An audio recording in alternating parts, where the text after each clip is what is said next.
What you're about to hear should not be in this video. In the winter of 1977, deep within the hills of eastern Kentucky, something happened that authorities never wanted the public to know. For nearly 5 decades, this story has been buried beneath layers of silence, redacted police reports, and families too terrified to speak. What began as a simple Christmas gathering in a remote hollow ended with 7 people vanishing into the frozen wilderness, and the only explanation that survivors could offer was something that walked on 2 legs but was not human. The official records claim animal attacks. The county coroner ruled exposure and hypothermia. But the testimonies collected by a local journalist in 1979, testimonies that were confiscated and only partially recovered in 2016, tell a different story. They speak of something that stalked the ridgeline for 3 nights, something that left tracks in the snow too large to belong to any known creature, something that the oldest residents of Harlan County had a name for, a name they refused to speak aloud. What happened that Christmas Eve was not a tragedy of nature. It was a massacre that the state of Kentucky deliberately erased from public memory. The families involved were pressured into silence. The surviving witnesses were relocated, and the land where it happened was purchased by the federal government and closed to the public permanently. If you are watching this, you are about to learn 3 things that were never meant to leave those mountains. The first is what truly walked through that hollow on the night of December 24th. The second is why the government intervened within 48 hours. And the third is what happened to the only man who tried to tell the truth. By the end of this story, you will understand why this was buried, and you may wish it had stayed that way. The Sutter family had lived in Harlan County for 6 generations. They were not wealthy. They were not influential. They were simply people of the land, miners and farmers and hunters who had carved out a life in one of the most unforgiving regions of the American South. By 1977, most of the family had scattered to cities like Lexington and Cincinnati, chasing factory jobs and escaping the poverty that had gripped the coalfields since the mines began closing in the late 1960s. But every year, without fail, the family returned to the old homestead for Christmas. It was a tradition that stretched back to before the Civil War, and even those who had moved hundreds of miles away made the journey. That year, 23 members of the Sutter family were expected to gather at the farmhouse on Greenbrier Hollow Road. The house itself was ancient, built in 1902 by Ezekiel Sutter, and it sat at the end of a dirt road that wound through nearly 4 miles of dense forest before reaching the nearest paved highway. There was no telephone line, no electricity from the county grid. The family relied on a generator, kerosene, lamps, and a wood-burning stove that had been in continuous use for 70 years. The nearest neighbor lived more than 2 miles away, across a ridge that was nearly impassable in winter. This isolation was part of the tradition. The Sutters came to Greenbrier Hollow to escape the modern world, to reconnect with the land and with each other, to remember what their ancestors had endured. But in December of 1977, that isolation would become a death sentence. The first family members arrived on December 21st. Harold Sutter, the eldest surviving son of the family patriarch, drove up from Lexington with his wife Dorothy and their 3 children. Harold was 54 years old, a former coal miner who had lost 2 fingers in a roof collapse in 1961 and had spent the years since working as a mechanic. He was a quiet man, deeply religious, and he had always believed that the old homestead was sacred ground. His father had died there in 1969, and Harold had inherited the responsibility of maintaining the property and organizing the annual gathering. Dorothy Sutter was a practical woman who had never fully embraced her husband's attachment to the hollow. She found the place oppressive, too quiet, too far from help if anything went wrong. But she loved Harold, and she understood that this tradition meant everything to him. Their children, Harold Jr., age 17, Rebecca, age 14, and Thomas, age 11, had grown up hearing stories about Greenbrier Hollow. They knew about the family cemetery behind the barn, where 7 generations of Sutters were buried. They knew about the spring house where milk and butter were kept cold even in summer. They knew about the old mine entrance on the ridge above the property, sealed since 1934 after a collapse killed 4 men. And they knew, though their father never spoke of it directly, that there were other stories about the hollow. Older stories, stories that the adults only discussed in whispers after the children had gone to bed. By December 23rd, most of the family had arrived. There were aunts and uncles from Ohio, cousins from Tennessee, Harold's younger brother Eugene, and his wife Patricia from Virginia. The farmhouse was crowded but warm, filled with the sounds of conversation and laughter and children running through the rooms. The women cooked in shifts, preparing the massive Christmas dinner that would be served the following evening. The men chopped firewood and checked the generator and walked the property, looking for signs of deer. It was, by all accounts, a normal gathering, but that night something changed. Around 9 o'clock in the evening, Harold's nephew Michael, a 22-year-old Vietnam veteran who had returned from the war with wounds that were not visible, stepped outside to smoke a cigarette. He was gone for nearly 20 minutes, and when he came back inside, his face was pale. His hands were shaking. His uncle Eugene asked what was wrong, and Michael said only that he had heard something in the trees, something big, something that had been watching him from the ridgeline above the house. Eugene told him it was probably a bear. The mountains were full of black bears, and they sometimes came down to lower elevations in winter when food was scarce. Michael did not argue. He simply nodded and went to bed early. But he did not sleep that night. He lay awake, listening to the wind moving through the hollow, and twice he heard sounds that did not belong to the wind. Heavy footsteps, breathing, and once, just before dawn, a low vocalization that was not quite human and not quite animal. Something in between. Check if you're already subscribed to this channel, because what happened next was only the beginning, and the truth of Greenbrier Hollow is not something you can hear in pieces. You need to stay until the end. Christmas Eve morning arrived under a grey sky that promised snow.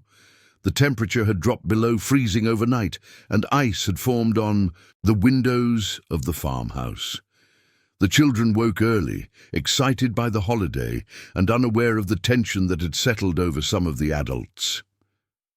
Harold Sutter had noticed his nephew's behavior the night before, and he had heard the stories that the older family members still told about Greenbrier Hollow. He did not believe in superstition. He was a man of faith, and his faith did not include room for creatures that lurked in the darkness. But he also knew that the mountains kept secrets, and he had lived long enough to understand that not everything could be explained by scripture or science. Around 10 o'clock that morning, Harold gathered several of the men and suggested they walk the property. He framed it as a hunting expedition, a chance to look for deer tracks and perhaps bag a turkey for the evening meal. But Michael knew the real reason. His uncle wanted to see for himself what had been watching from the ridgeline. The group consisted of Harold, Eugene, Michael, and 2 cousins from Tennessee named Robert and James. They were all experienced hunters, and they carried rifles as they made their way up the slope behind the farmhouse. The forest was dense and silent. The trees were bare, their branches black against the grey sky. The ground was covered with dead leaves and patches of ice. They walked for nearly an hour, following the old logging road that wound up toward the abandoned mine. They saw nothing unusual, no tracks, no signs of disturbance. But Michael could not shake the feeling that they were being watched. He had learned to trust that feeling in Vietnam, where it had saved his life more than once. And now, in the hollow where his family had lived for generations, that feeling was stronger than it had ever been. They reached the mine entrance around noon. It was exactly as Harold remembered, a dark opening in the hillside, sealed with timbers that had rotted over the decades. The collapse of 1934 had killed 4 men, including Harold's grandfather's brother, and the family had never attempted to reopen it. The mountain had claimed those men, and the mountain would keep them. But as they stood there, Michael noticed something: fresh tracks in the mud near the entrance. They were partially obscured by leaves, but they were unmistakable. Footprints, enormous footprints. Each one was at least 18 inches long and showed 5 distinct toes. They led from the mine entrance down the slope toward the hollow, in the direction of the farmhouse. Robert knelt to examine them. He had hunted these mountains his entire life, and he had seen every kind of track that existed in Appalachia: bear tracks, deer tracks, bobcat, wild boar. But he had never seen anything like this. The stride length between the prints was nearly 5 feet. Whatever had made them was walking upright, and it was massive. Harold studied the tracks for a long moment without speaking. Then he looked at his brother Eugene and said they should return to a house. He did not explain why. He did not need to. They all understood that something was wrong, something that none of them had the words to describe. The walk back to the farmhouse took less time than the walk up. The men moved quickly, glancing over their shoulders at irregular intervals. The forest, which had seemed merely silent before, now felt hostile. The bare branches seemed to reach toward them. The shadows seemed deeper than they should have been at midday. When they arrived at the farmhouse, Harold told Dorothy that they had seen nothing of interest. He did not mention the tracks. He did not want to frighten the women and children, and he was still trying to convince himself that there was a rational explanation. Perhaps someone had been hiking in the area. Perhaps there was a simple answer that his fear had prevented him from seeing. But that afternoon, as the family prepared for the Christmas Eve celebration, Harold made a decision. He loaded every firearm in the house. He positioned them near the doors and windows, and he told his brother Eugene to keep watch through the night. Whatever had made those tracks, Harold wanted to be ready. The snow began falling around 4 o'clock in the afternoon. At first it was light, just a dusting that covered the dead leaves and turned the hollow white. But by 6 o'clock, the snowfall had intensified into a proper storm. The wind picked up, driving the flakes horizontally and reducing visibility to a few dozen feet. The temperature continued to drop. Harold checked the generator and brought extra firewood into the house. He knew that if the storm continued through the night, they might be snowed in for days. The dirt road that led to the highway would become impassable, and even the most experienced driver would not risk the journey. But he was not worried about being trapped by the weather. He was worried about what else might be trapped in the hollow with them. Dinner that evening was a subdued affair. The adults were tired from their preparations, and the children were restless with anticipation for the following morning. Dorothy had prepared a ham and several side dishes, and the family ate together in the large front room, gathered around the wood-burning stove.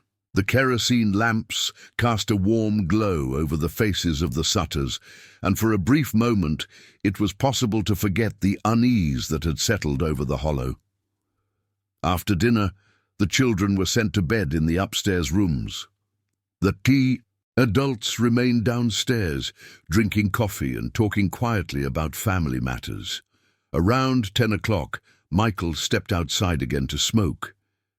This time, he was not alone. His cousin Robert went with him. They stood on the front porch, watching the snow fall through the darkness. The storm had not let up. If anything, it had grown stronger. The wind howled through the hollow, and the trees creaked and groaned under the weight of the accumulating snow. Michael finished his cigarette and was about to go back inside when Robert grabbed his arm.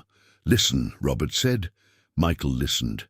At first he heard nothing but the wind and the creak of the trees, but then, beneath those sounds, he heard something else. Footsteps. Heavy, deliberate footsteps coming from the direction of the ridge, and something else. Breathing. Deep, rhythmic breathing that seemed to come from everywhere and nowhere at once. Robert raised his rifle.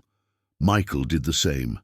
They stared into the darkness, trying to see, past the curtain of falling snow. For a long moment, nothing happened. The footsteps stopped, the breathing faded, and then, at the edge of the tree line, they saw it. A shape, enormous, standing upright, at least 8 feet tall. Its eyes reflected the faint light from the farmhouse windows, and for a single frozen instant, Michael could see that it was watching them. Then it turned and disappeared into the forest. Robert and Michael stood on the porch for several minutes without moving. Neither of them spoke. Neither of them could find the words to describe what they had just seen. When they finally went back inside, they told Harold everything. Harold listened without interrupting. When they finished, he walked to the window and looked out into the storm. Then he turned to face his family and said something that none of them would ever forget. "We are not leaving this house tonight, and nothing is coming in." The decision was made. The doors were barricaded. The windows were checked and double-checked. The men took shifts, watching through the night, armed and alert. The women and children remained upstairs, unaware of what was happening below. And outside, in the darkness of the hollow, something waited. If you have made it this far, you are beginning to understand what that family faced. Leave a comment with these words: "I cannot believe what they saw that night." Because what happened next was worse than anything they could have imagined. The first incident occurred at approximately 2 o'clock in the morning. Harold was on watch, sitting in a chair by the front window with a rifle across his lap. The storm had finally begun to ease, and the snow had slowed to occasional flurries. The wind had died down, leaving an eerie silence that was somehow worse than the howling had been. Harold was fighting to stay awake when he heard it. A sound from the back of the house, near the kitchen. Something was testing the door, not knocking, not scratching, testing, pushing against the wood with slow, deliberate pressure. Harold stood and moved quietly toward the kitchen, his rifle raised. The kerosene lamp in the front room cast long shadows down the hallway, and Harold had to squint to see. When he reached the kitchen doorway, he stopped. The back door was moving, just slightly, just enough to show that something on the other side was pushing against it. The barricade Harold had constructed, a heavy wooden table wedged against the frame, was holding, but he could hear the wood beginning to crack under the pressure. Harold did not call for help. He did not want to wake the others. He simply raised his rifle, aimed at the center of the door, and waited. The pressure continued for perhaps 30 seconds. Then it stopped. Harold heard footsteps outside, moving away from the door, circling around the house. He moved to the window above the sink and looked out. He could see nothing but the white expanse of snow and the black shapes of the trees. But he could hear the footsteps. Whatever was out there was circling the house, testing every entrance, looking for a way in. Harold spent the next 2 hours moving from window to window, tracking the sounds. Sometimes the footsteps would stop for long periods, and he would begin to hope that the creature had gone. But then they would start again, always from a different direction, always just beyond the range of his vision. By 4 o'clock, Harold was exhausted. He woke Eugene to take over the watch and lay down on the sofa in the front room. He did not sleep. He simply closed his eyes and listened to the silence of the hollow, waiting for the dawn. The sun rose around 7 o'clock, revealing a transformed landscape. More than 8 inches of snow had fallen overnight, and the hollow was buried under a white blanket that sparkled in the weak winter light. The trees were heavy with snow, their branches drooping under the weight. The air was cold and still and utterly silent. Harold and Eugene went outside together to survey the damage. They found the tracks immediately, all around the house, hundreds of them, the same enormous footprints that they had seen near the mine, but now there were far more.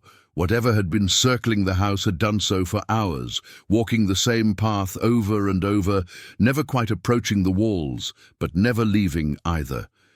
And there was something else. On the back door, where Harold had heard the pressure during the night, they found marks, deep gouges in the wood, as if something with enormous strength had been trying to pry the door open. The marks were at least 7 feet off the ground. Harold looked at those marks for a long time. Then he made another decision. They were leaving. All of them. That morning. He did not care about the tradition. He did not care about Christmas dinner. He cared about getting his family out of the hollow before another night fell. The evacuation began around 9 o'clock in the morning. There were 4 vehicles at the farmhouse, all parked in the clearing beside the barn. Harold had hoped that the snow would not be too deep for them to navigate, but as soon as he stepped off the porch, he knew they were in trouble. The drifts were waist-high in places, and the dirt road that led to the highway was completely buried. They would need to dig out the vehicles before they could move. The men began working immediately, using shovels and boards and anything else they could find to clear a path. The women packed essentials and prepared the children. Dorothy wanted to know what was happening, why they were leaving so suddenly, and Harold finally told her the truth. He told her about the tracks, about the creature Michael and Robert had seen, about the marks on the back door. Dorothy did not argue. She did not question. She simply nodded and continued packing. By noon, they had cleared enough snow to move the vehicles out of the clearing, but the road itself was still impassable. Harold made a decision that would haunt him for the rest of his life. He decided to send the women and children ahead on foot. The highway was 4 miles away. If they started now, they could reach it before dark. The men would stay behind and continue clearing the road, then drive out to meet them. It seemed like a reasonable plan. The snow was deep, but not impossible. The temperature was cold, but not dangerous. The highway was a straight shot through the hollow, and the women knew the route. They had walked it many times before. The group that set out consisted of Dorothy, Patricia, 2 other aunts named Margaret and Helen, and 7 children ranging in age from 6 to 17. Harold Jr. went with them, over his father's objections, to help break trail through the snow. That left Harold, Eugene, Michael, Robert, James, and 3 other men at the farmhouse. 8 men, 8 rifles. They watched the women and children disappear around the first bend in the road, and then they returned to work. The afternoon passed slowly. The men dug and pushed and cursed at the snow. By 3 o'clock they had cleared nearly a mile of the road, but progress was slowing. The snow was packed harder in the shaded sections, and the men were exhausted. Harold called for a break around 4 o'clock. The sun was already beginning to set, casting long shadows across the hollow. The men gathered on the porch of the farmhouse, drinking coffee and trying to warm themselves. They did not speak about what had happened the night before. They did not need to. They were all thinking the same thing. Would the women and children reach the highway before dark? And what would happen when night fell again? The answer came sooner than any of them expected. At approximately 4:30, they heard the screaming.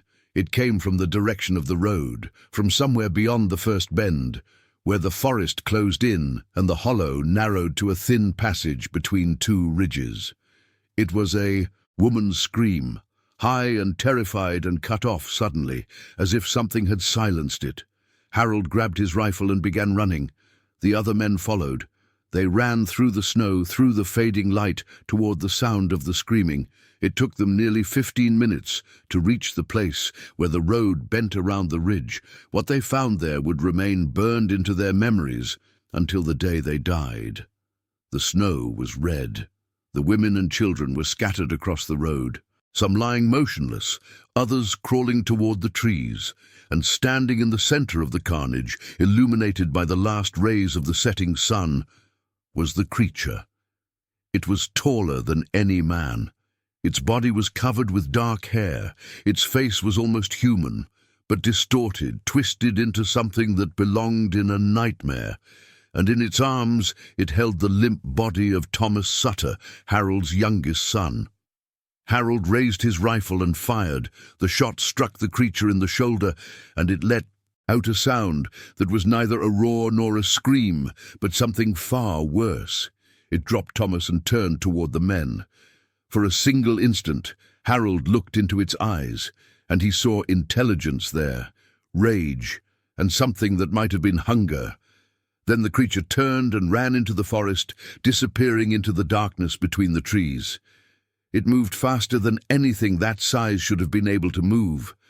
Within seconds, it was gone. The aftermath was chaos. The men rushed to help the wounded, carrying them back toward the farmhouse through the deepening darkness. 2 of the women were unconscious. 3 of the children were injured, and Thomas Sutter was not breathing. Harold performed rescue breathing on his son for nearly 20 minutes, there in the snow, while the other men secured the perimeter. By the time Thomas finally gasped and opened his eyes, Harold was weeping. They made it back to the farmhouse by nightfall. The women and children who could walk helped support those who could not. The men carried the unconscious and the injured. They barricaded the doors again. They loaded the rifles, and they waited. That night was the longest of their lives. The creature returned. They could hear it circling the house just as it had the night before. But this time, it was not alone. There were multiple sets of footsteps, multiple shapes moving through the darkness. The men counted at least 3 distinct creatures, though it was impossible to be certain. They came closer than before. Close enough that the men could hear their breathing through the walls, close enough that the children, huddled in the upstairs rooms, could hear them walking on the porch. But they did not breach the house. Perhaps the shot that Harold had fired had made them cautious. Perhaps they were waiting for something. Perhaps they simply enjoyed the terror they were inflicting. Whatever the reason, the Sutter family survived the night. When dawn finally came on December 26, 1977, Harold made a final decision. They would not wait for the road to be cleared. They would walk out together. All of them, through 4 miles of snow and forest and whatever else was waiting in the hollow. They would walk, and they would not stop until they reached the highway. The journey took nearly 6 hours. The injured were carried on makeshift stretchers. The children walked in a group in the center, surrounded by the armed men. They saw tracks in the snow, many tracks. But they did not see the creatures. Whatever had hunted them in the darkness did not seem willing to attack in the daylight. By 2 o'clock in the afternoon, the Sutter family reached the highway. A passing truck driver saw them stumbling out of the forest and stopped to help. He drove them to the nearest town, where they were taken to the hospital. 7 family members required treatment for injuries. Thomas Sutter had 3 cracked ribs and severe bruising. Dorothy Sutter had a concussion. 2 of the other women had broken bones, but they were alive. All of them. Within 48 hours, government officials arrived in Harlan County. They were not local police or state investigators. They were federal agents, though they never identified which agency they represented. They interviewed every member of the Sutter family. They confiscated the rifles that had been fired. They took photographs of the injuries and collected samples of the blood-stained snow from the road. And then they did something that the Sutters had not expected. They told them to never speak of what had happened. They said it was for their own protection. They said that the public would not believe them, that they would be ridiculed and harassed, that their lives would become unbearable. They offered compensation, though the family refused to disclose the amount. And they made it clear, without ever directly threatening, that there would be consequences if the story ever became public. The Sutters agreed. They were exhausted. They were traumatized, and they wanted to forget. The farmhouse on Greenbrier Hollow Road was sold to the federal government 6 months later. The property was fenced off and designated as protected land. The old mine entrance was permanently sealed with concrete, and the Sutter family never returned. But one man refused to stay silent.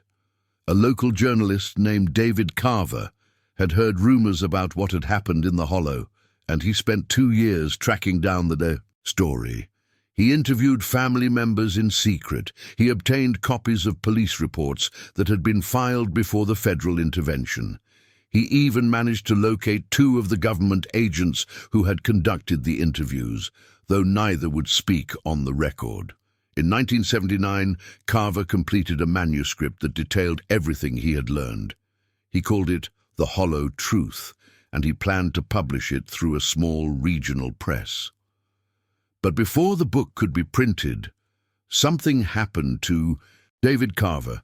He disappeared. His car was found on a remote road in Harlan County, less than 5 miles from Greenbrier Hollow. The keys were in the ignition. His wallet was on the passenger seat. But David Carver was gone. His body was never found. The manuscript of The Hollow Truth was confiscated by authorities and never returned. For nearly 40 years, the story of what happened to the Sutter family remained buried. It was only in 2016, when a partial copy of Carver's manuscript was discovered in the archives of a defunct newspaper, that the truth began to emerge. The copy was incomplete. Entire chapters were missing. But what remained was enough to confirm what the Sutters had always known. Something had been living in those mountains, something that was not supposed to exist, and the government had known about it all along. Today, Greenbrier Hollow remains closed to the public. The federal government maintains that the land is protected for environmental reasons, but hunters who have ventured near the boundaries report strange sounds in the night, massive footprints in the mud, and the feeling, always, of being watched. The surviving members of the Sutter family are now in their 70s and 80s. Most of them refuse to discuss what happened, but one of them, Rebecca Sutter, who was 14 years old on that Christmas Eve in 1977, agreed to be interviewed in 2019. She said only one thing that she would allow to be recorded. It was not Bigfoot. Bigfoot is a story you tell children. What was in that hollow was something older, something that has always been there, and something that is still there now. If you watched until here, it is because you could handle the truth. Leave a comment saying I watched until here so I can know who truly follows these stories. Subscribe to this channel if you want to hear more accounts that were never meant to be told.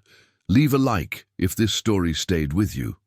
And share it with someone who needs to know what is hiding in the mountains of Appalachia, because the hollow is still there, and whatever lives inside it is still waiting.